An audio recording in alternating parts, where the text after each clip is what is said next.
Hello, que mi gente. What is good, my people? It's your boy, the one and only Charlie. And you're watching and listening to CCP Podcasting. And when everything's all said and done, we will be celebrating and dancing all night long. It's cha-cha time.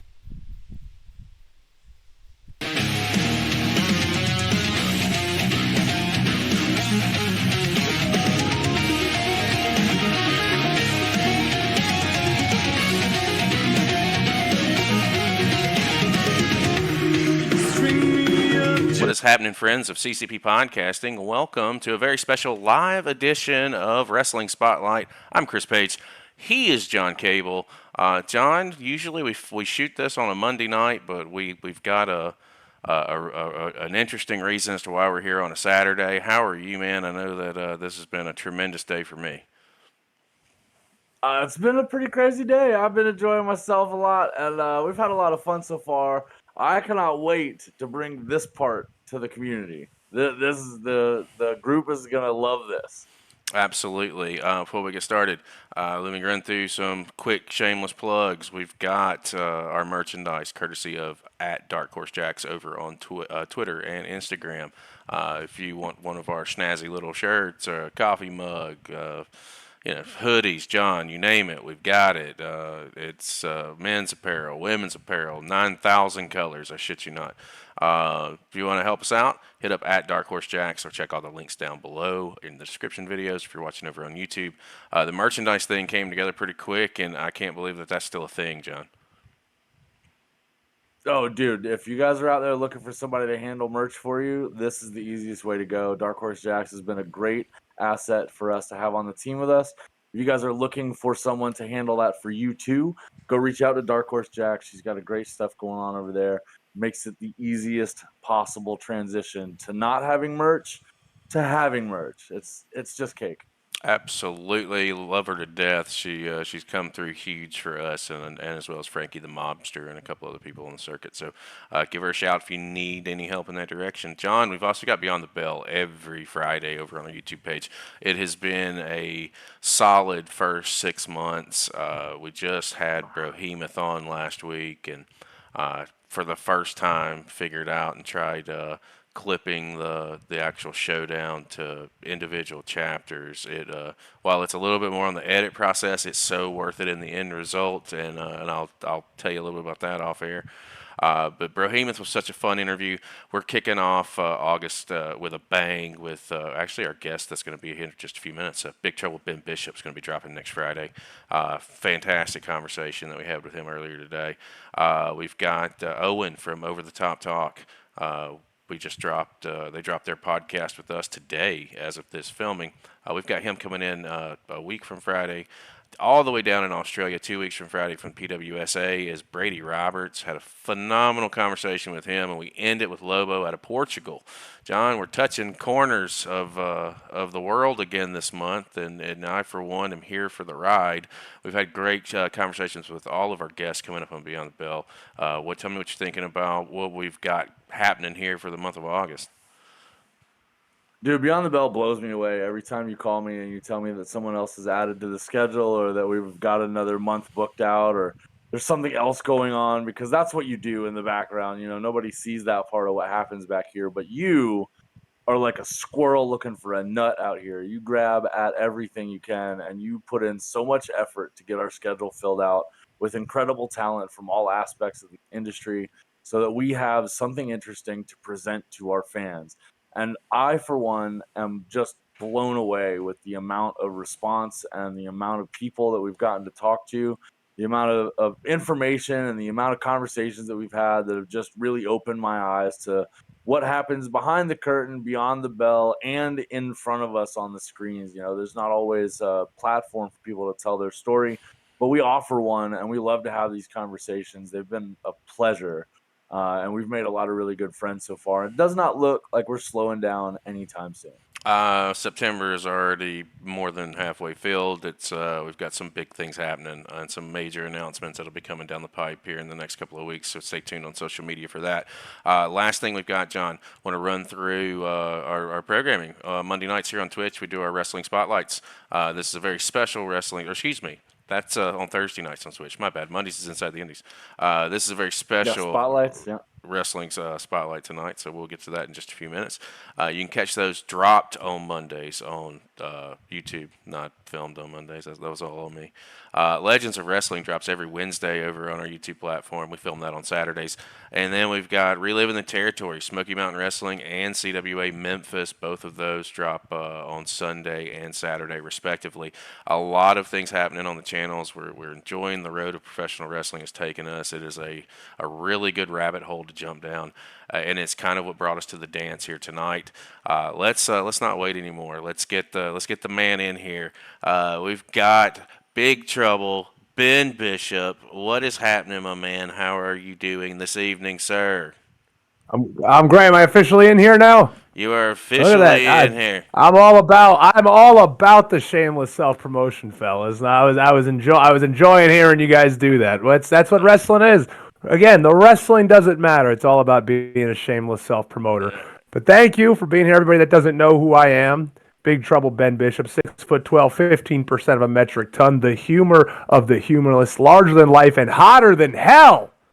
Yeah. The innovator of benevolence, old BT double B, the man you come to see, the man made for TV.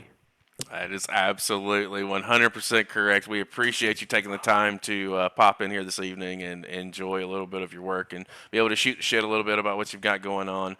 We had a phenomenal conversation that'll be aired on Friday. Listen, you have taken the independent scene by storm with your levels. It's taken me by storm. Levels of creativity and what you're doing out there. It is absolutely tremendous to have you on, and we appreciate the time that you've given us, not only for this show, but actually tonight in general. Of course. Now I'm glad to be here, guys. Love supporting other creators here, and we'll have some fun. We'll watch a few matches, and we'll talk through them. And any questions that you guys might have, I don't see them. You guys see them, but any questions you guys have? I got chat pulled up right here. We got that all unlocked. We're all set. Perfect. So yeah, we'll have some fun. Well, before we hop into our first match, we were talking a little bit on our Beyond the Bell show, and something that we weren't able to tackle there. I want to ask you this, and then we'll hop into the first match. When it comes down to your content creation, John, you had a really good question off air, so why don't you go ahead and ask him, and we'll start there, and then we'll get started with one of these matches. I have so many questions about your content creation, to be honest. Like, I know that you go on a lot of shows and you talk to a lot of people, and a lot of people just want to know about, your belts and your companies and who you're fighting. There's so much more to you, and I think the biggest part of your gimmick is not inside the ring, but outside the ring. So in your content creation, you found this niche of humor that is kind of dark and a little gritty. It pokes fun at all the assholes out there that make the life of a wrestler harder, and it's that sort of idea and theme that makes it, not just niche videos, but they're not just appreciated by the workers and the guys in the industry. We were talking how your dad even was making mention about the comedic timing aspect, and while he doesn't understand all the vernacular and the things that wrestlers talk about with the inside lingo, he does understand that comedy is funny when it's funny, and you pull it off very well. I want to dive a little bit into what the creative process is and how you come up with these skits and what it looks like for you to plan one out, and what the start to finish looks like until you get to this comedic gold you drop on platforms. No, thank you for that. Thank you for that, John. When it comes to like the creative process, the beginning, it's really just what I see, right? So I'll just be in an independent locker room and I'll see something. I'll see how a promoter treats talent. I'll hear stories how a promoter treats talent. I'll see a guy in a locker room that's either bragging about something that he did that's really not that impressive, or over exaggerating something he did, or name dropping people, or just acting like a complete clown, right? I'll just observe. I won't say anything. I'll just kind of see it and nod and be like, how can I embellish this and make this something? And when it comes down to like the comedic timing, like I can come out and like make fun of a promoter and being like, he's just a carny bastard and use all the insider terms, right? But I've always been a big fan of comedy. So I've always thought like I felt everyone's always told me that you're like a naturally funny person. Like you have natural like comedic timing, and I just never knew how to really express it. I could be funny in like a group of people, right? But I didn't know how to like carry yourself online. Exactly. The demeanor that you have about what you're saying. It's not even malicious. It's just like, look at that jerk. Yeah, and I notice a lot of stuff, especially on social media.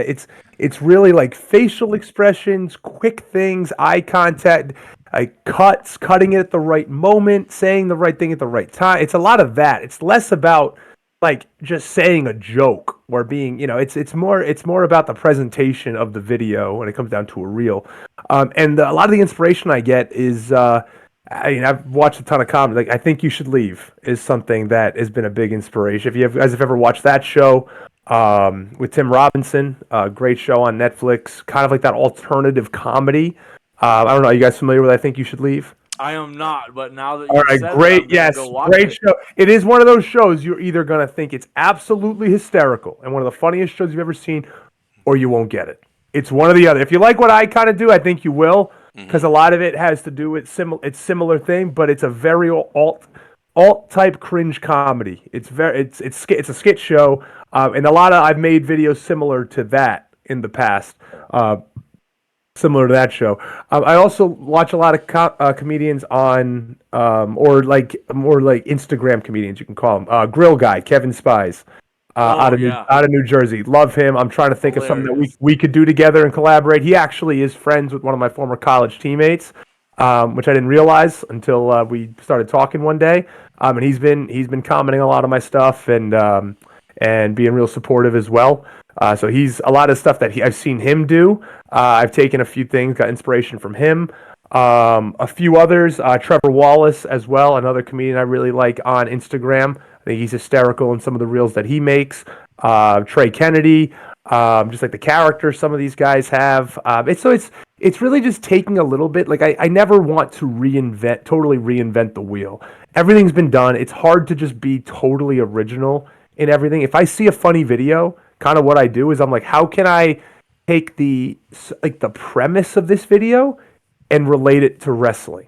Because if I see that it's funny and people are reacting to it, I'm like, I think it could be funny, but I can make it my own, put my own spin on it. Just the way like the format is of how the video is.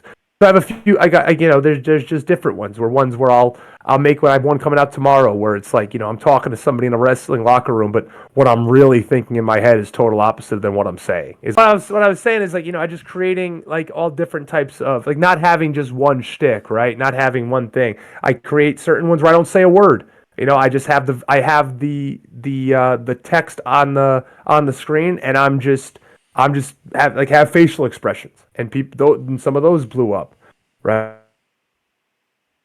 They caught a bad car promo. Having the character like the Shindy promoter when he has subplots where his wife's leaving him and he has a horrible life, right? But it's like it's relating back to wrestling. So now I'm hitting different audiences. I'm not just hitting wrestling audience. Like, oh, I get what this guy is. He's a tragic human being and he's a loser, right? Like, so it's just I just try to do like different things, see different things, and see how I can just make it in my own and spin it in my own. We got you. Work now, fellas. All right, there we go. We got you. Right. Yeah, I was just telling him the rainstorm that came over me might be hitting you. Because it was headed north from me, so. Is it raining now? I don't even know. Yeah, I don't know. It's just the power off, power on trick that works. That just always works. Oh, the old IT trick. So, yeah. So Bishop, when you're doing all this stuff, and we've got all kinds of characters that you portray and things that you come up with, what's the character that you've made that you wish you never had to? Oh, the Shindy promoter. I mean, 1,000,000%. I mean, it's just that's the easiest one. I mean, that the fact that is so many of, and people are just like, I've seen that a million times. I've seen that a million times. Oh, dude, it's accurate. Yeah, it is. That's what they're like, folks. So if you haven't seen it, just look for the videos where I'm wearing a members only hat and a big giant Carhartt jacket. That's the one, folks. Check those out because that is Really, I mean, I want to say it's a big embellishment. It's not that much of an embellishment of indie promoters. It might be a slight It embellishment. doesn't count for everyone. There are lots No, of no, no. good There's a lot of good ones. promoters, Yes, but yes, you yes, know yes. the difference when you see them. Mm-hmm. Mm-hmm. So The yeah, no, folks, that's a. the Chick-fil-A sauce was priceless. I just And honestly, when you're asking about like, where I get, sometimes I'll just be like, I'll just think of something, and it's people like, some people are like, oh man, it must take a while to think of it. Like, no, sometimes it's like 15 minutes. Like I'm just like, it's something will pop in my head, and I'm like, can I get this done quick before work or like anything? And just like, yeah. And then it comes down to like algorithm type stuff where I'm like, I'm gonna try to post within the same 20 minutes every single day. So I try to post between 9:45 and 10:05 every single day, so that the algorithm gets used to it and people get used to it, and like the time when my stuff will come up. So you are of the belief that the algorithms are trainable to your channel. Mm-hmm. I believe so. I think that they do reward certain consistencies, and when you post at certain times, because I tried different times now. Like I tried the other, and it didn't pop as much as it does it when I usually post it. It's not as big of a deal as people think, but I think there are certain things that the algorithm does reward. The industry of content creation is especially on literally devil especially in on the Instagram. details. Especially on Instagram. Instagram's a big one with that. I haven't figured out TikTok. I don't think I ever will. But Instagram is one that Twitter is just like if a bunch of people retweet it, it's gonna go explode. It doesn't matter what the That's all algorithm about is, the right? audience. It's all about the audience. But on Instagram, because of those For You pages, because of those type of things, that's when it really it can hit like quickly, like the one I did with walking into the house with the title belt. Like it can, if and that made and somebody said like I saw you on my. It's like wow, I used to see you at Grimm's Toy Show, and now I see you on my For You page. So like, I know that one made a For You page. So nice. We're gonna hop into this first match and we'll chat a little bit while we go. If I want to draw some attention to the chat, do we it. got Retro Bishop. I see you, brother. Welcome to the show. Swaggy, Dr. Kush, see you as well. Welcome to the show. If you have questions, oh, my buddy Swaggy, Dr. Kush, good guy. feel free to drop any questions in chat. We will get them asked while we've got Mr. Bishop here this evening. You want to set this match up for it? Carlie Bravo. This is right when Carlie Bravo was really starting to blow up. Right before he officially, I think, got signed to AEW Ring of Honor, whatever you want to call it. But I'll say AEW since it owns Ring of Honor. And Carlie's a great guy. Carlie's down here in Atlanta as well. I've trained with Carlie a few times. I knew he's from New York, and he never, at this point, didn't have a match yet in New York City. So I knew that was something he always wanted to do. I had the belt there, the social media champion at Invictus, which is funny. I had that belt before I really started doing a lot on social media, but yes, it's a precursor. But I was a social media champion there at Invictus, and they asked me, "Who do you want to wrestle?" I had a few ideas, and I'm like, you know what? I actually had a companion pass on Southwest for 2 months. And I'm like, you know what? I'd love to work Carlie. He's never been to New York. Like, he's a buddy of mine. Let's get him up there, and we could have a good match. So he was my second title defense for the social media title belt at Invictus, which this match was in the Bronx at the Bronx Brewery. As you can see, all the the venue. Yeah, I was like, yeah. where's all that equipment? Yeah, so so it was a solid little house, a couple hundred people, like 100 or so people. But it was a very fun atmosphere, very, very intimate atmosphere. And we had fun. So let's check it out. Let's go back. I haven't watched this match in a while, so we'll have fun watching it. All right, let's make it happen. John, I hit play, bud. Ryan Peterson, very, very talented ring announcer.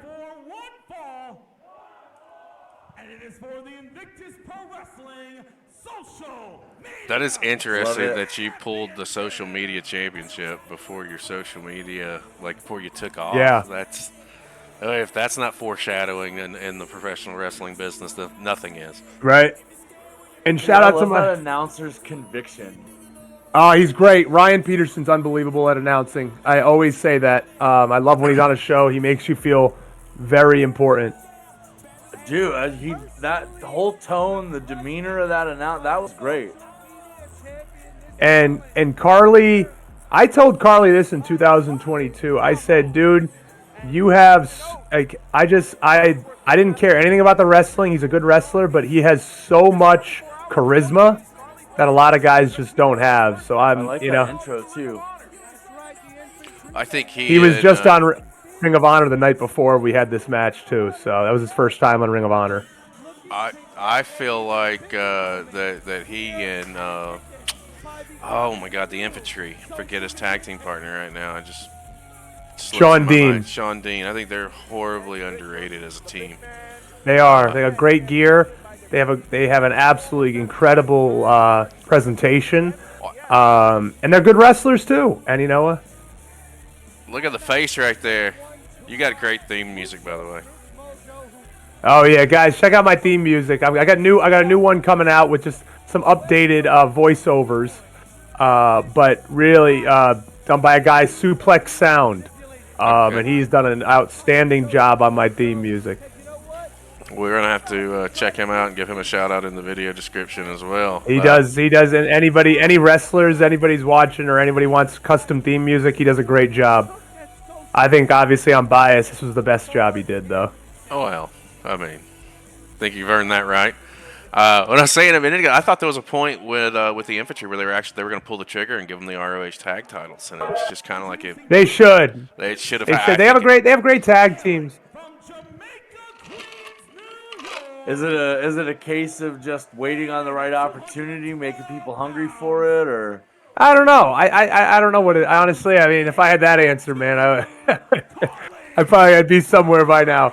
But you know, the Infantry, the Outrunners, the Iron Savages, they're all awesome tag teams. Honestly.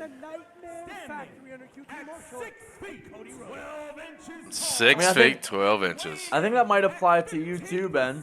Maybe the fact that you haven't got signed yet is just attributed to the fact that they're waiting on your demand to get to a boil over where people are rioting outside of buildings waiting for you to get there. Maybe that's it. Maybe they know that's the plan down the road. They're just waiting on the riots to start.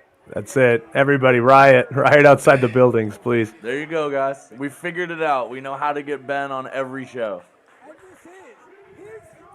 You would think that at this point people would be beating down the fucking door, but if you look at Twitter, Twitter, there's an army forming, beating on a lot of promotions' doors and calling for them to get Ben signed to a match. I know they see it too. Believe me, I know they see it. I know. Tony Khan's definitely a social media guy. I know he sees it. Well, now I know that you're based out of Atlanta. I thought you were up north for a little bit, but knowing that you're now out of Atlanta, but I'll be tagging a lot of southern promotions that we're developing contacts with. Like, you should be everywhere, and will be. It's gonna be fucking great. Oh, look at that! Just manhandled him right off rip. Oh yeah, I mean, he was. You know, the thing is, working with a guy like Carlie makes it easier because he gets the crowd into it just the same that I like to do. He's not just about like let's go out there and do moves to each other. Like let's actually he has a character, he has a persona, and he wants to show that. So, and he's athletic, so he's easy to work with. He just look at that gave that facial like what the hell? Little things. He gets it. He gets it. He's like, what the hell? He gets it, and that's what I like about him. Oh no! And fear. Also a really good commentator here, Pete Rosado, up from New York. He does a very good job of telling a story of what's going on here and talking about old matches or old things that you did. So. Dude, I don't want you to take any offense to what I'm about to say because it's not offensive to me.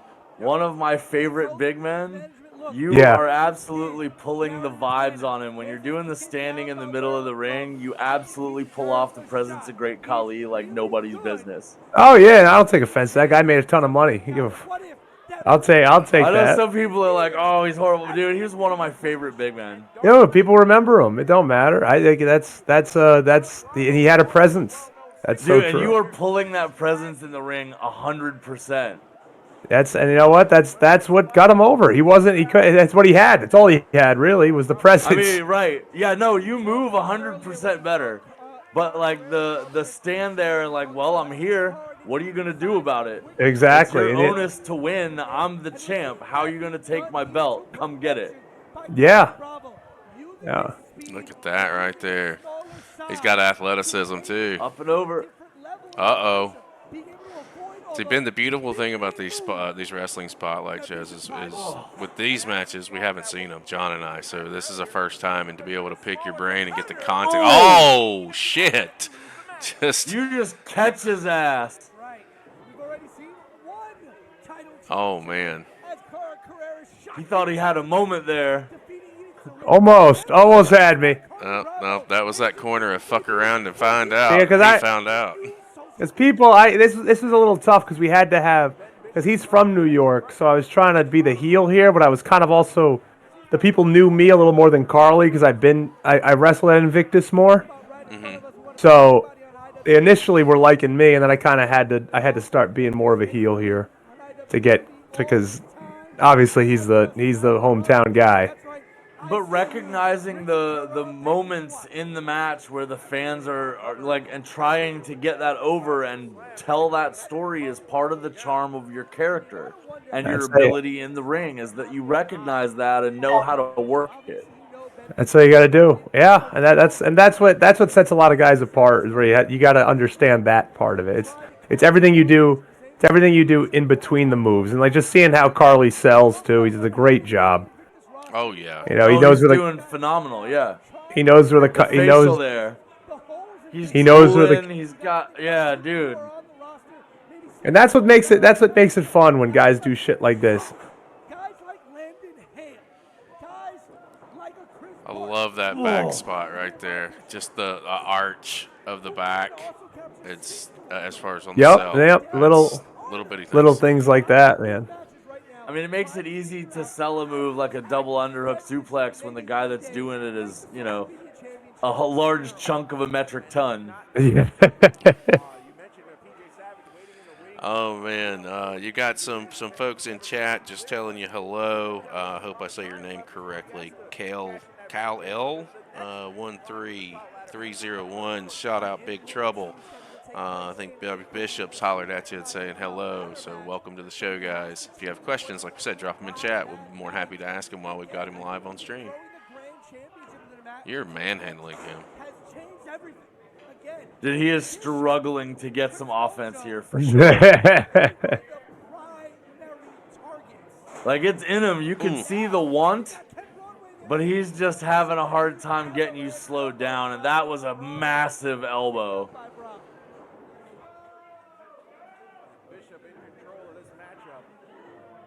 I see. No, and that's that. What's that? I see a young John Studd in you, Big John Studd. Yeah, I've gotten John Studd before. I get John Studd. Obviously, Nash comes up every now and then. Other people that like I've gotten Sid. A lot of the big guys. I've heard somebody say like you remind me of. I've gotten a younger Jake Roberts before. I've gotten John Nord.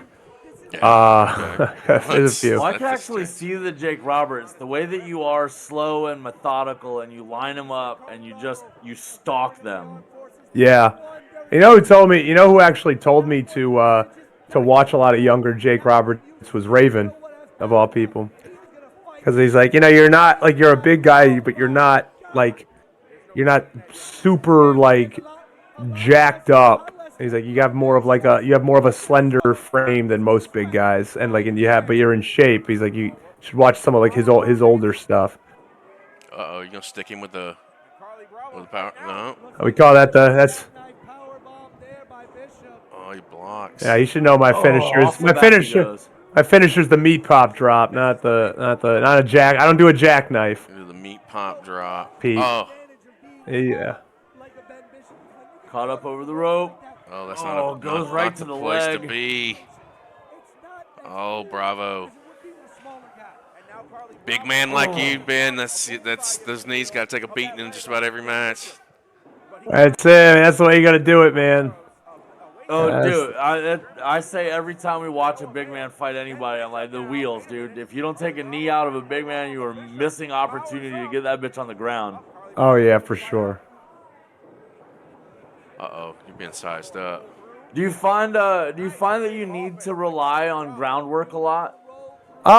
Not too much. Like me doing the groundwork. Hmm? Not as much. Not as much. I don't have to do too much of it, but you got to find ways for the guy to like get you down a little bit. Well, I mean, like I said, if it were me, the only thing I'd ever go for is your knee. So if we're doing a match, we're gonna be on the mat the whole time. I don't want you standing up for shit. No, that's part of it. That's part of it. You got to stay on me, or like I'm gonna just keep coming at you. You know. Right. And here he is too, just drill. He's finally got some momentum. He's really putting effort forward, and he's taking those knees out and keeping you down. Oh It's yeah. been his only opportunity. He does a good job. He does. He does. And he gets it. He gets it. A lot of guys want to get some moves in, but he knows like There you how to go, work. already to your knees. How to work with a big guy. He gets it. We got a question in chat. Mr. Bishop, Cal asks, have you had any serious talks with TNA, WWE, or AEW contract? I had a tryout. I had a tryout with TNA, actually, in earlier than this in 2023 in January before this match, actually, and I had a tryout match and it wasn't my time, and they gave me some feedback. Trying to do more there, but it just depends on when they want to bring you back in. I've gotten feedback from one of the guys that does a lot of the talent hiring and wasn't super impressed with me for whatever reason. So WWE, I had a tryout in 2021. Trying to see if I can get another one. AEW, obviously, I'm a little bit more on their radar than anybody else. And this should be it. That was the meat pop. That was the meat pop drop. Got him with the meat pop drop. I want to parlay that. Cal also said that you're his favorite AEW wrestler after your dominant performance. Thank you, Cal. Thank you. Dominant on social media, at least. That's all that matters sometimes. Man, we've talked about this. That's really where it matters, right? That's where it matters. Really good match there. I do like That Carlie. was fun. That was a fun match. Yeah, Carlie's great, guys. Like anybody not familiar with Carlie, I tell everyone to I sing Carlie's praises. I sing Sean Dean's praises. I love them as a tag team. They also have Trisha Dora, who's part of the infantry as well. Amazing female talent. So just guys that just to keep an eye on, and I think eventually they'll get their just deserves in AEW. So. I 100% Speaking of agree. contracts and contract talks, have you given much thought to the idea that our industry is in a different place than it used to be?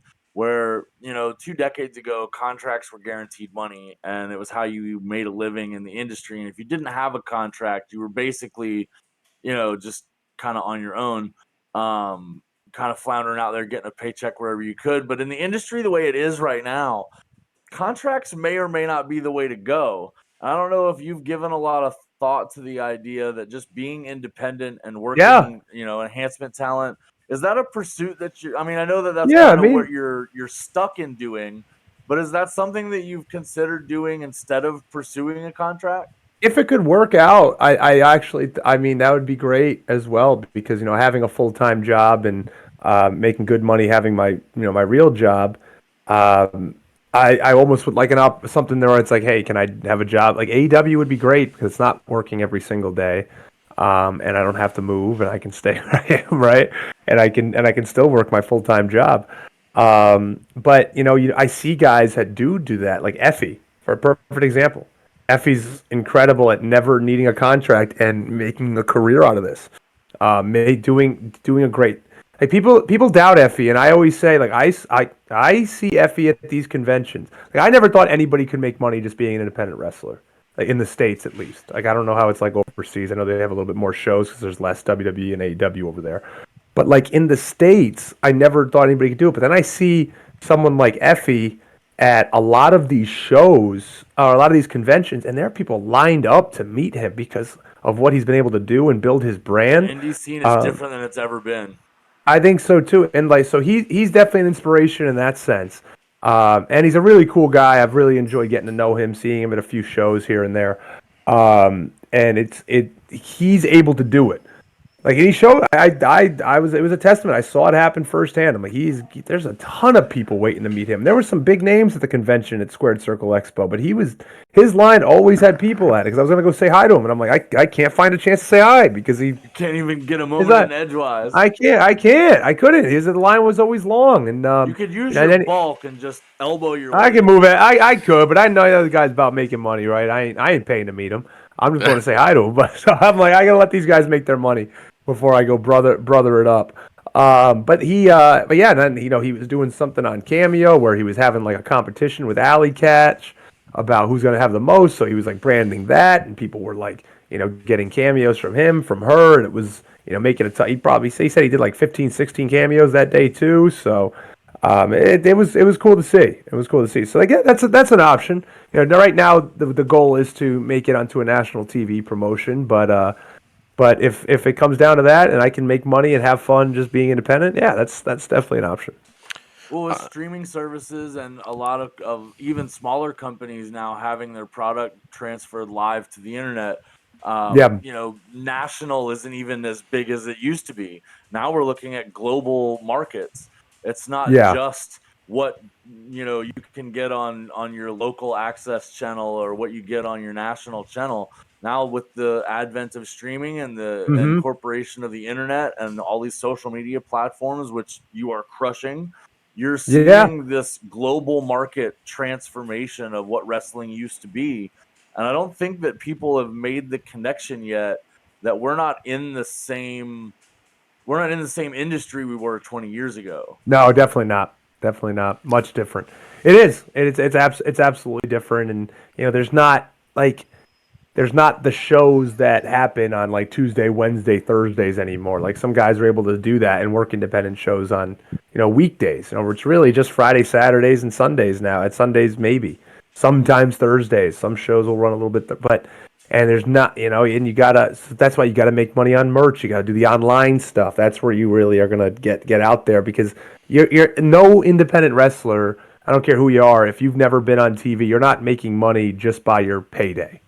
Like there's no way you're making money just by relying on your payday. Even if you have, you may not be making a living just on your payday. You can't be. You've made jokes about the 2 hot dogs and the handshake. Yeah, so we know where that's at. That's the thing. Yeah, you're not gonna rely just on your payday, and you're not gonna make any. You can't just have a job. You can't just make a actual real living on just strict indie wrestling paydays. You gotta sell merch. You gotta do stuff online. You gotta get people coming to shows, and that's what it comes down to. That's what. And I'm not at the point yet where I can do that and make a living. I'll be completely honest.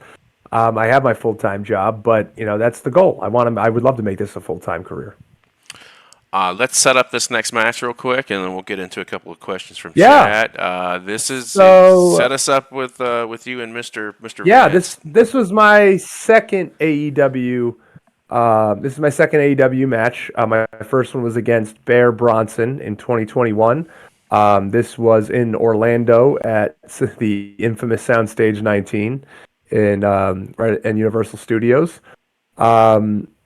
Just talking through what happened here. Just got to the building that day, and unfortunately, a lot of times it's tough because you don't know if you're gonna have a match. Like a lot of times you can get invited to AEW and you can sit there all day and you don't have a match. So I've been there. I did an extra work in DC twice and didn't have a match either of those times. But fortunately, when I was invited out to Orlando, I got to work with Preston Vance, 10, formerly known as 10, not anymore. And what a guy, great guy, and it was a fun little match. Obviously, wasn't very long, but is able to show off a few moves here, get a few things in, and had a really cool spot with Brody Lee Jr. here that we'll see in a moment.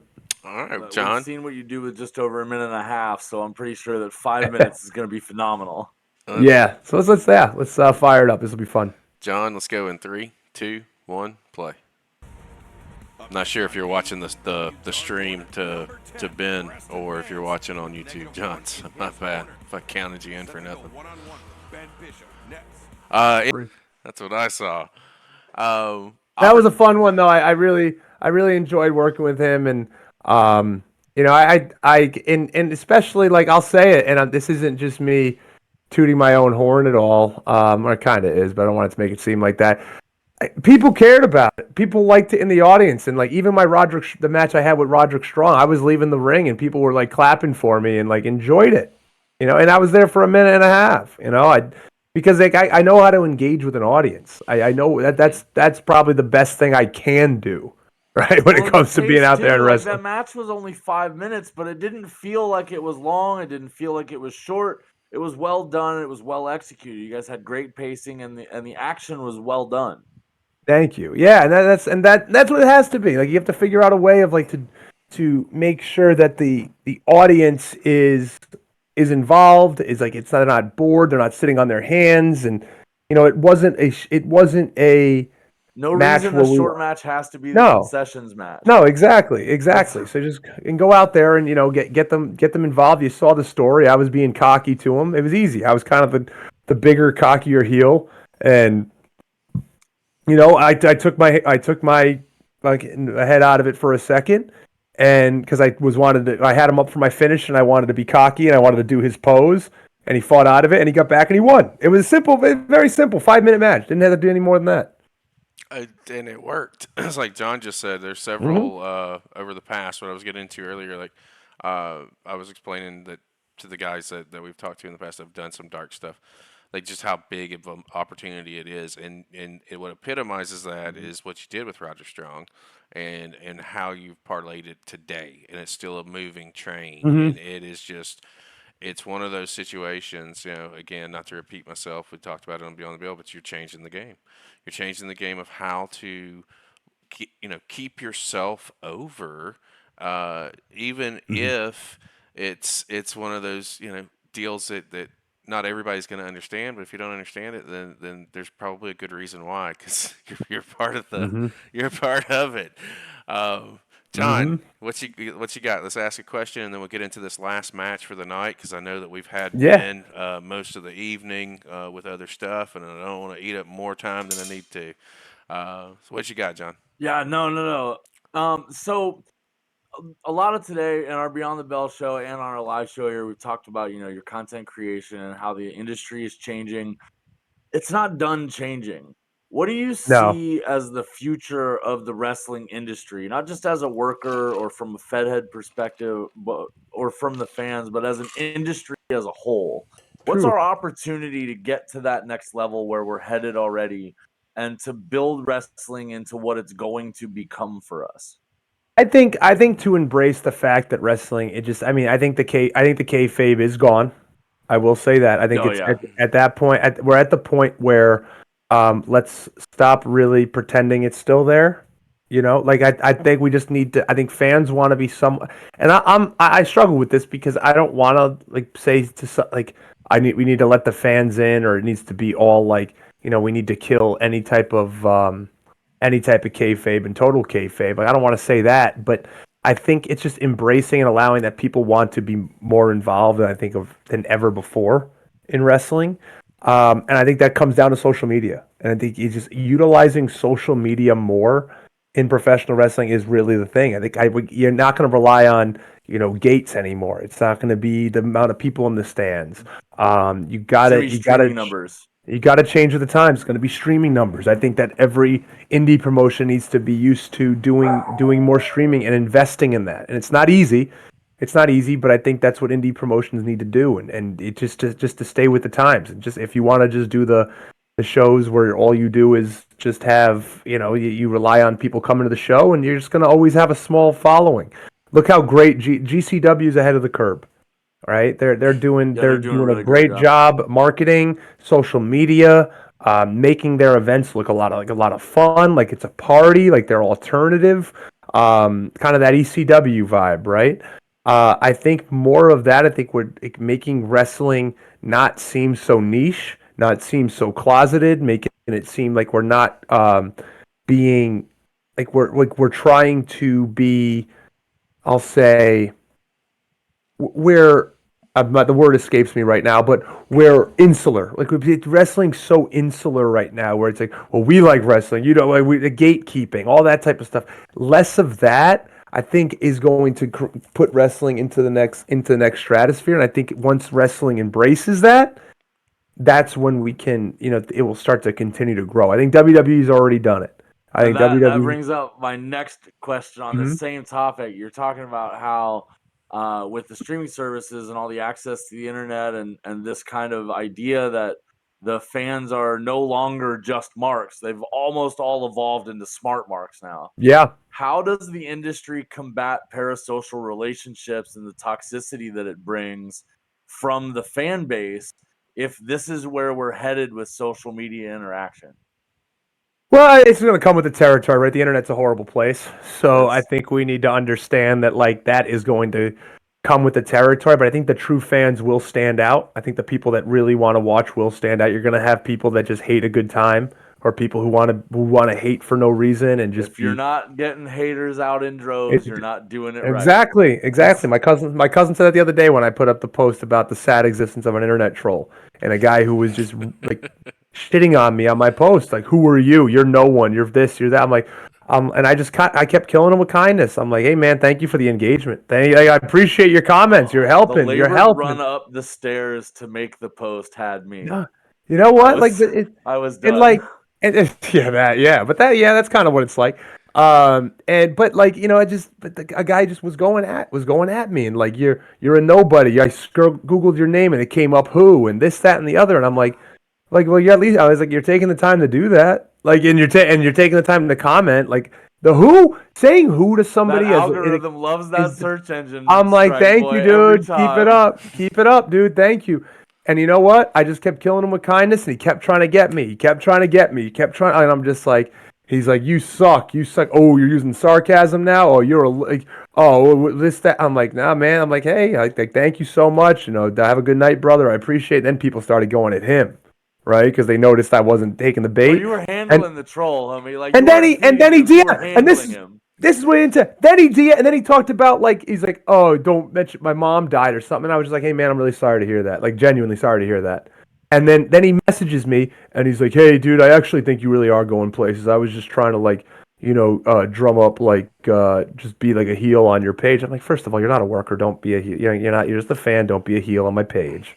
You don't need to do. But like, I'm just like, hey man, thanks for Hey, we messaging have me. fun being heels on pages sometimes. You asked Dollar about it. If you're involved, like, if you want to have fun with it, and we all in the fun, it's just like the shit, like the who does set me up. But now I'm done talking to people. I just put an owl emoji.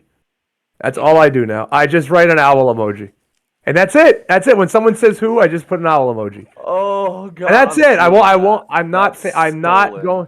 I'm not going to continue to go back and forth with them. I'm not going to try to convince them like I'm somebody or anything. If you don't like me and you want to keep saying who, like the video I put up the other day on TikTok has people in a tizzy because I wrote, like, I did the disgruntled WWE guy cutting a bad promo, like, before an event he forgot he was on, and like I thought people would get the joke, but I had one guy comment 10 times like, we're not in WWE. I was like, I don't know, man, maybe. I almost wondered if you were just poking fun at yourself when you posted it. I was mostly poking fun at the guys that do those type of promos, because there's plenty of them. And I was talking to Ellsworth on the phone, and he was just like, "Was that about me?" And I'm like, "Yeah, I know you've done those." And I said, "Yes, you've done those before." And he just laughed. He If goes, the "Yeah, shoe no, I fits, have." guys, He like, goes, just put it on and walk around. He said to me, he's like, "Yeah, no, yeah, I have." He knows. So I was just like, you've done that promo before. Just the bullshit. I'm just reading the poster promo. No inflection. So yeah, but some guy was on there just like, you weren't in WWE. I was like, man, I thought I was though. And he's like, no, you weren't. I can't find you anywhere. You weren't. And I'm like, you sure have a about lot that, of man? enhancement talents and dark matches and I was like, taping, nah, stuff. dude. I was like, I was there from 08 to 12, and he goes, no, you weren't. I just checked. You weren't. I'm like, man, you're really getting angry about this. Just like, all right. Then I'm like, you got me. And like, I was like, oh. And like, I'm like, man. And I wrote on it. I wrote a comment on there. I'm like, Oh man, people are so dumb. This is the dumbest comment section, and they're still doing it. I'm still getting who, and I just do the owl emoji now. That's all you need to do. Like, Well, really? guys, that's the advice for dealing with the parasocial toxicity on socials from the man Ben Bishop. Ben, why don't you set us up for this third match here? We Yeah, got Matt yeah. Riddle coming up. So yeah, this is probably the Matt Riddle, obviously the opponent, the most notorious or notoriety, but with the most notoriety I was in I've ever chat. wrestled. I was in chat. Matt, when I met Matt in this match happened this past March. I met Matt in February when he was doing another ACW show. And I was, helping drive him around that week because we had 3 shows that weekend. So we were driving around to a bunch of shows, and I was his chauffeur for the weekend, basically. Couldn't have been multi-hat of a real indie god. Exactly, I appreciate exactly. you so much. Couldn't have been a cooler fucking guy. Anybody gets the chance to meet Matt Riddle, go to a show, meet him. He's cool as shit with fans. He's cool as shit with everybody. And if anybody ever wants to smoke with Matt Riddle, he will gladly smoke with you. I'm pretty sure. I don't think he's ever turned one down. No, he won't. He won't. If you're there, he'll smoke with you for a little bit, and he loves hanging out with fans. He's a normal ass guy. Just so happens he's very good at what he does. And we hit it off. A lot of people too. We went out after, not after this match, but back in February, we went out for a bit, and people kept asking if we were brothers. So we got that. We get that a lot, and people will say, like, I comment on stuff. It's like, was that Matt Riddle? Is that even on my one with my wife sitting in the reaction? He's like, I thought that was Matt Riddle for a second. So I'll get that. I will get that sometimes. People will think we're brothers. We were telling people that we were brothers. People would believe in it. But Matt's a fucking awesome guy. I can't say enough nice things, but we'll get to the match. Right? We had a fun time in this match. It was a good time. This is the type of match, though, that could like. We are 2 guys that should be in an arena and not a VFW in Glen Burnie, Maryland. So let me just get past that. So this is not. We definitely wanted a better venue for this match, but hey, you know what? It's indie wrestling. You gotta do what you gotta do. And I will say this: Matt Riddle will give 110% no matter who he's wrestling. He isn't this typical former WWE guy who's just like, I'm taking it easy tonight. I don't want to take bumps. I don't want to do this. He wants to go out there and he wants to work. He wants to kick ass. Like I asked him like, hey man, you don't have to do too much. We know he's like, no. He's like, no, we can. Like you can bump me around as much as you want. Wrestle. If you're that's a wrestler, you want to get in there and do something. He wants to, and I appreciate him for that. He bumped around. We were in front of 200 something people. But he still wanted to give it his all. Every time I see him wrestle, he gives it 110%. He doesn't take nights off. He doesn't want to. And that's what I really respect about Matt. So we'll get to the video. All right, let's get into this one, John. In 3, 2, 1, play. Got our ring. I love that jacket. Into the ring. Mm-hmm. He's got a nice little. He does dress it up a bunch. Bro, that is classy. Top Dollar was here too. AJ Francis was at this show as well. You might see him every. we had fun with Top Good old Dollar. AJ. Top Dollar's interesting. It was funny. You said, I don't need the fans being a heel on my page, and we went through a little bit of a trolling episode with Dollar. Oh, I bet he'll go right back. He will. Oh, he did. He fired right off on every one of them. It was fun. He will. He sure will. I love seeing him. We always get a kick out of each other because we just laugh. We'll always say our thing is. I always thank him for the house whenever I see him. I bet he loves that. Oh, he does. Nobody loves AJ Francis more than AJ Francis. I'll say that. No, that's 100% true. We were having our troll interaction right before his cage match with Cha-Cha. Yep. There he is. There he is. Was he up? Yep. Back there at the gaming table. Yep. Yeah, he is.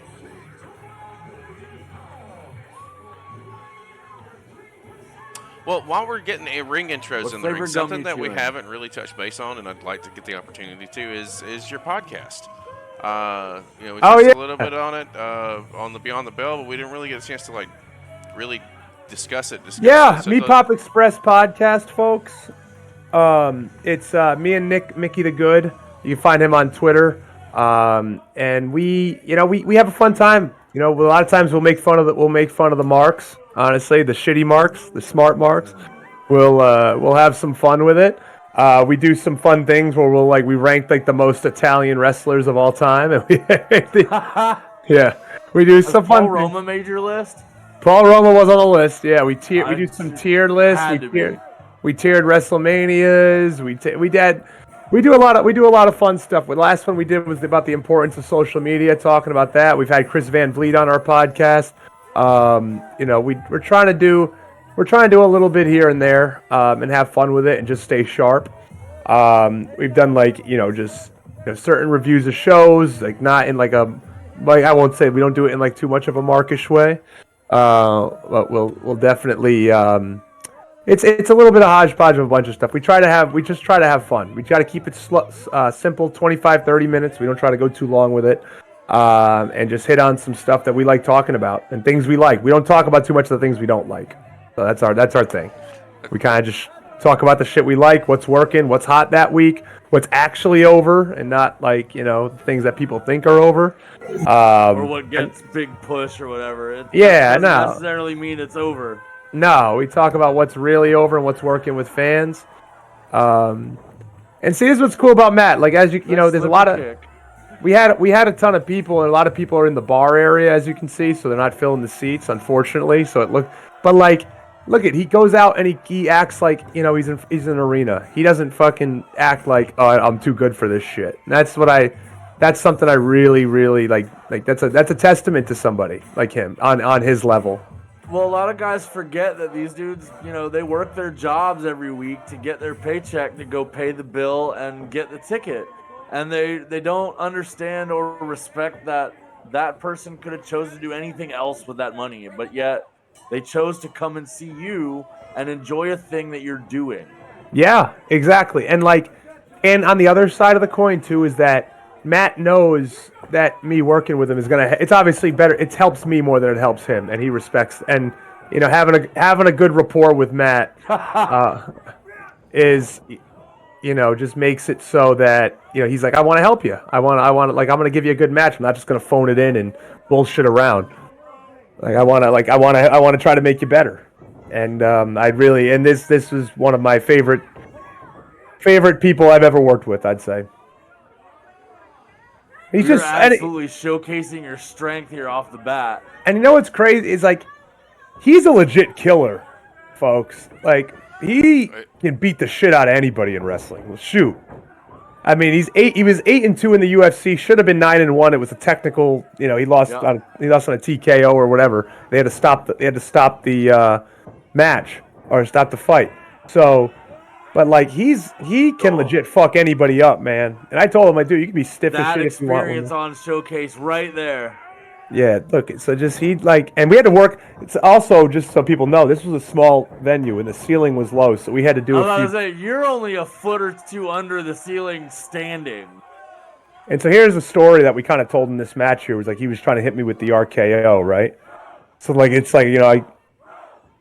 to just get out of that and not let him do that because I know obviously that's the finish, right? And you don't want to get hit by.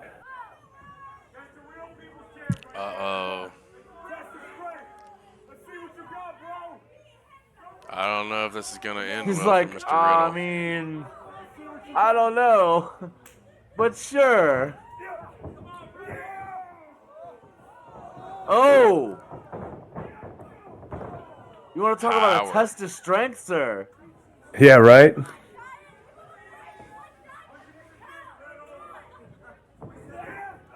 Oh, man. Ben, I can't wait to see what you do over the rest of 2024 and 2025. If the momentum that you're picking up now more than ever, and it just seems like it keeps building and building and building, that it's going to be something truly fun to see. Got some cool stuff coming up next Thursday, folks. If you sign up for the Jeff Jarrett's Patreon on ad-free shows, I'll be on Jeff Jarrett's podcast. So I'm really looking forward to doing that. It should be good. And see what happened. Double J's great. I really like. I met him at AEW. I heard you mentioned about him on the podcast that came out this morning. You were on about how how they were talking on the show with him about people doing different stuff and what's going on, and he name dropped you on there. Yeah. About your what you're doing with the industry right now is phenomenal. Yeah, he did. And he said, like, somebody asked him, like, who's next up? And he said anybody who could really figure out social media, and he name dropped me, which was, again, something he didn't have to do, and he did it out of the blue. And he likes, him and Conrad like a lot of my stuff, so that's great to... Well, and he's been around the business a long time. He's seen it change. He's, he grew up in the industry. He's watched it go from the carnival show it used to be to the carnival show it is now. Exactly. So he's all about changing with it. He's not about staying stagnant. Absolutely. Well, the industry doesn't. If you have to go ahead with it. Hey, hun. Oof. You just clobbered him right there with some chops. And he sells so well. He doesn't, it's just like to the point where I'm like, fuck, did I really fuck him up? Did I really hurt him? But I would definitely know if I hurt him. I'm like, I probably would get something back pretty stiff. So, but he just the way how he'll hit you and you'll feel it, but it's so safe, and the way he makes it look so legit is just mind blowing for being like a legit shooter. Hit me hard in safe places is a phrase. That's what I say, and I told him he works a lot smaller guys, so he knows he reins it back with certain guys that he knows. I told him, like, with me, dude, you can beat the shit out of me. Dude, that's the thing about a lot of big guys. You don't realize how much damage they can take. Yeah. No, and I'm totally fine with it. I'm not. There's some big guys who are huge pussies, to be completely honest with you. There's some guys who don't chop me, don't hit me, don't. I say, I'm like, dude, I'd rather have you hit me safely and have it make a sound, so that when I sell it, I don't look like a fucking bitch. Oh, dude, Paige and I both came up in the small indie crowds that were very intimate, very close to the ring. If you don't hit me, I'm gonna hit you. Yeah. No, that's what I wanted. That's what I always said. I'm like, I want it to sound like something. I got a lot of meat. I can take it. So hit me. You're talking about the ad-free show next Thursday night. Yeah. Next week's all-week Bishop. You had a show drop today. You've got that big... Like right there, he clocked me. Yeah, he did. And I got him back, Gave it right back, yeah. Oh! Got him wobbling. Oh, hell of a kick there. Yeah. But yeah, the ad-free shows. Yeah, no, that's gonna be awesome, and trying to work out something with Sean Ross. Your face right there is so good. Trying to work out something with Sean. He might actually get it. Go ahead, Ben. Trying to work out something with Sean Ross Sapp too, eventually too, to get on with him. Dude, again, you are killing social media right now, and you are everywhere that's important. The fact that you're here makes me feel better about myself. Oh, come on, man. I appreciate that, but no, this is great, man. I like this format you guys have about just like watching matches with talent. That's really cool. Me and Nick have talked about this actually, about like more people should do this type of stuff and like get like. Well, man, the fans watch the shows, the fans watch the podcast, but the fans want to talk to you about what's happening in the match, what's happening in the moment, what you're thinking about, what the story was, what the locker room talk was about. And these kinds of situations where we have you on watching things is where we get the commentary about how cool Matt Riddle is backstage and how calm and collected he is and how he really wants to put work in with you and make the show go. And that's the stories that the fans are really hungry for, that they don't get enough of. And that's what I like. And I try to, and actually, something after this match, like Matt Riddle gets a bad rep, right? People think he's like a jerk because like how WWE let him go, and he like the whole thing in LaGuardia Airport that happened, or JFK, whatever. People think he's like this like troublemaker, like a dickhead. He's one of the nicest guys that I've ever seen with fans. There was a guy at Squared Circle. It was me and Matt were having a few drinks after the Squared Circle Expo and hanging out a few weeks after this match, and just there was a drunk guy there, and he just kept saying to Matt, "Why'd you get fired? Why'd they fire?" And I told his buddy, I'm like, dude, you better get this guy the fuck out of here, because like, first of all, if Matt wanted to fuck this guy up, he could fuck this guy up in a second, right? No, But a lot of people Matt, don't understand. Matt is legitimately like he's a dangerous individual. He is a fighter for real. but he was taking it in stride, and he was just being nice to the guy, and I'm just like, man, I said I was like, that was unbelievable, and he's just like, man, like I get it all the time. He's like, I just gotta, like, what am I gonna get out of if I punch the guy in the face? Like, what am I gonna get out of, like, only trouble. News story on TMZ. Only trouble. He's like, they already give me all this shit. They give me, like, I get all this shit, and he's like, I just want people to know I'm a cool, normal guy, and he is.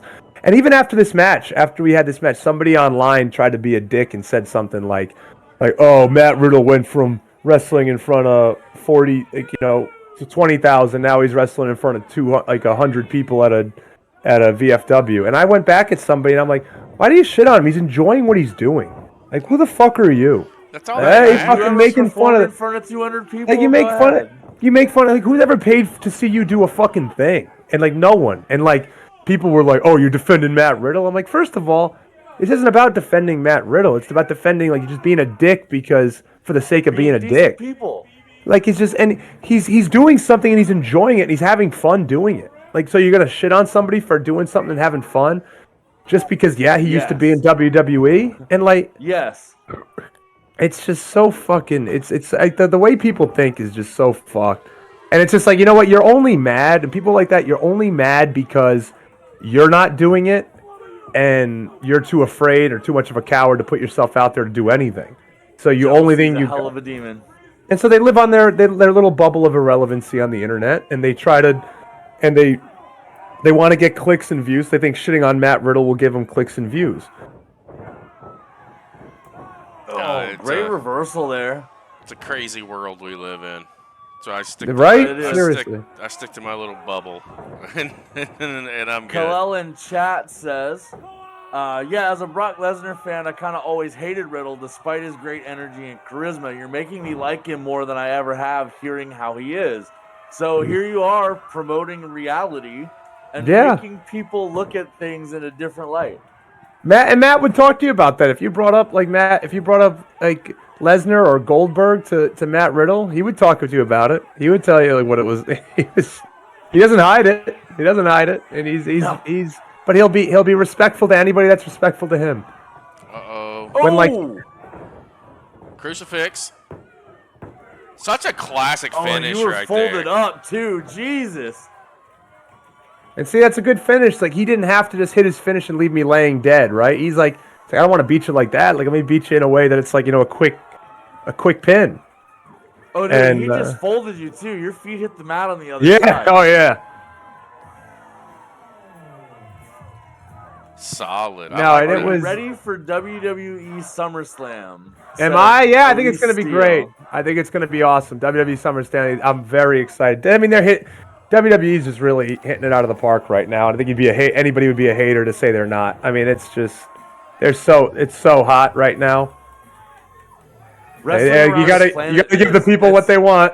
There you go. Gets his receipts there. And shout out to Travis Norbert. He's new in wrestling. He started wrestling older. He's like in his 40s, but he took a hell of an RKO there. Let me tell you, it's like his first year. Great.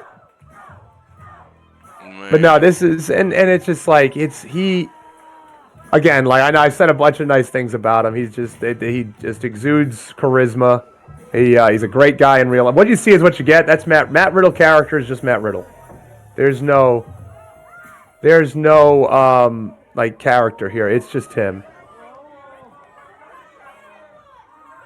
I see he's carrying 2 championship belts to the ring, and I saw I saw a video. The New Japan belt, and I saw a 2-belt video from you. Is that where this one came from? I'm just kidding. Yeah, but those are legit belts. Those aren't just indie belts. Yeah, that's New Actually, Japan one's an indie belt. One's an indie belt from Michigan. But yeah, that was when he was the New Japan TV champion. Yeah, no, he's been crushing it. That was solid. I really enjoyed that. It was fun. It was a fun match. Like we always said, like, we'd love to do it again where we had like, not a low ceiling and like things were a little different. Where you could actually let him work the way he likes to and showcase both of you. Yeah, exactly. But Yeah, he could do a little bit more stuff off the top and not have to worry about hitting the ceiling. Yeah.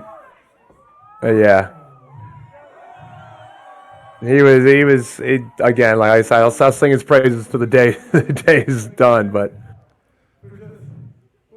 Here hope to we see him soon. I want to get on a show with him. Yeah, I'd really, not to beating a dead horse, am really, really stoked to see what's coming up next for you. I know Thank you, that man. you've got so much to give in a way that is so unique and a little different, and you create a buzz, and Yeah. you don't see a whole lot out there. Like we talked a little bit about Jack Vaughn earlier, for the Beyond the Bell show. Like you guys are on the forefront, I think, of where the industry is going as far as to create the attention and create the buzz for yourselves. And promotion is the way of the beast, and you're fucking killing it. No, thank you, man. I appreciate you guys. All the support means the world from everybody. It doesn't matter who anybody that supports it and appreciates it and what I've been doing. I remember it. Believe me, I have a very good memory. I know who's supporting. I know who's supporting from the start. I know who's supporting now. I know who's giving me kind accolades, saying all the right thing. And I really appreciate it, guys. And I appreciate you letting me, have me on here. It was a lot of fun. I enjoyed it. And everybody, next Friday, this Friday, right? When the show comes out that we did. Yep, Yes, Friday. Next Friday, we'll have more of a long form conversation about what I've been doing. We touched on it a little bit here, but it's going to be a lot more in depth on that show as well. So please check that out on the CCP podcast here. So yeah, I mean that was fun. I enjoyed going through some of those matches. I haven't watched some of those in a while, so it was cool to watch them again. We were pleasantly happy that you offered to come in Yeah. and talk to us this evening. For those of Yeah, and we'll make it happen again. We'll do another watch along. We'll do another podcast. I like this watch along concept. This is cool. So if another good match comes up, I'll let you guys know. Maybe we'll do another one sometime soon. We're definitely down for it. It's not just a one-time promotion thing for us. I'll tell you, like we tell everybody who comes in and works with us and does stuff with us, it's a moving forward. Regardless if you're able to come back or not, it will not stop us from continued support for you and what you're doing out there on the scene, whether it stays on the indies or whether it goes mainstream and more global with major promotions. It doesn't matter. You're a friend of the channel now, and we'll constantly show you love and plug your shit and make sure that we do our part to get your name out there to those who might be living under a rock and aren't already familiar with who Big Trouble Ben Bishop is. Guys, you see right there underneath him this go around. On X, on Instagram, on TikTok, it's at Big Trouble BB. Before we get ready to sign off, where can the guys out here, if they want to get your merch, if they want to meet Pod Express, we know it's over on YouTube. All those links will be down below. Yep. But if you want to find merch, where can they find it from you, Ben? Yeah, so merch with me, just hit me up, DM me. I'll get right back to you. I'm really good with DMs. We can even have a chat if you want to have a chat. We can talk a little bit about wrestling or ask me any questions. I'm an open book, and I'll get back to you as soon as possible. I do my own merch. I don't have a website. Actually, my wife works for a promotional sales company, so she does. I get everything at cost, which is great, and lets me keep my prices pretty low. So yeah, exactly. So and I get good quality stuff. So. Yeah, hit me up. I got a great shirt. It's the Shindy God shirt based on the gimmick I've been doing online for the past year. It's a little bit of a ripoff of Matt Cardona's Indie God. I won't tell who gave me that idea to do that. I cannot disclose my sources. But it is a awesome shirt, and hopefully, Matt already saw it and commented "thief" on it. So, hey, publicity, man, publicity. Exactly. Hey. You know what? He knows what he's doing. If he was actually pissed, he wouldn't have retweeted it. I'll say that. So he wouldn't have. You got a letter from his lawyer. Yeah. So he speaking of that, who gave me the idea? No, I won't say that. But no, Matt's an awesome guy as well. So maybe we can make that something indie god versus the shindy god down the road and figure that out. But yeah, folks, at Big Trouble BB. Again, at the end of the day, I've had some recent success, like a little bit of success on the internet. Things have been really popping off. Again, at the end of the day, I'm a normal guy. I'll talk to you. I like having fun. I love interacting with people. Until my wife yells at me to get off Twitter and Instagram, which sometimes I can talk too much to people on the internet. So, but interact with me, have fun. I try to retweet everybody, try to show love to everybody. 'Cause I know how it is. We all work together, we collab together, we can grow together. That's my mindset and my motto. So yeah, I got a few shows coming up. If you're in Georgia, anybody in Georgia, my next show is August 9th at Southern Honor. Next one after that is Disruptor, is on August 10th. Also in Georgia, in Beaufort, Georgia. I got a show coming up September 14th in Chicago, Illinois. Oh, not Chicago, Sycamore, Illinois. I got one September 21st in Staten Island, New York. I try to get all over, fellas. I try not to be the 30-miler type guy. Try to go to a bunch. Oh, and as of now, pending, I will be at the Gathering of the Juggalos as well. So I will be wrestling at JCW. I am not Ben Bishop at JCW, folks. I am Hurtful Kurt. I am part of the Redwood Giants with my tag partner Painful Paul. So it's a different gimmick. It's more of a monster gimmick that I'm still getting used to. We'll say that. Violent J loves Sasquatches and Yetis. I'll say he loves that type of gimmick. So So if there's any Juggalos in here that are going to Gathering of the Juggalos, I'll see you there, I guess. But yeah, a bunch of exciting stuff. Like I said, more podcasts coming out. And trying to see where this takes me. I take it day by day, hour by hour, see where it goes, and have fun. And I always say, like, I'll know when I want to give it up when I'm just done having fun. Almost did it last year. Started having fun again. I'm still having fun. And hopefully it lasts for a while, and we make more. And we do something different in wrestling, and try to not follow the norm, not follow the same road everyone follows. Do something a bit different, and try to leave a mark on it. Well, thank you very much for not hanging it up and sticking it out and finding your passion within the industry one more time, because it's bringing so much to so many people in so many different ways. And I can truly attest that you're probably the easiest guy to talk to via DM. We didn't expect to get a show together with you so quick. It just kind of happened through DMs. I'm telling you guys, if you can support Ben Bishop, go out there and make it happen. Whether it's a t-shirt, whether it's on social medias, whether it's over on YouTube, all the links are going to be down below. Do your part. Help get this. That's the thing. Engage, folks. Engage with creators. If you like what somebody's doing, share it, like it, retweet it, repost it, whatever it is, do it. Right? That's all we ask for. These guys say the same. It's the same thing with me. Same thing with these gentlemen as well, Chris and John. Just repost, reshare. It means a lot. It really does. It means so much. And you never know who's watching. You never know who's going to take a liking to it. And that's it. Really. I mean, that's all you got to do, and it's free. You don't have to buy anything. You don't have to buy anything. Like, share, retweet, repost, comment. Fuck it. Let's try to beat this goddamn algorithm and social media and try to all help each other out. The algorithm gods. And that's it. You got to appease them. So that's it, folks. And like I said, I appreciate all the support, guys, from you guys as well. The kind words does not go unnoticed or unheard. And yeah, we'll definitely do this again soon. Perfect. I appreciate it, my man. John, take us home, man. Let's get out of here. Normally, this is where I go ahead and plug all the merch and the stuff, but since these guys have stepped all over it, instead, I'm going to tell you some things that I've learned about Ben Bishop tonight in our chats. You want to find a guy that's as humble as it gets, and I'm sharing secrets he might not appreciate. So I know he's got an image to maintain out on the internet, but this man right here has an just incredible personality.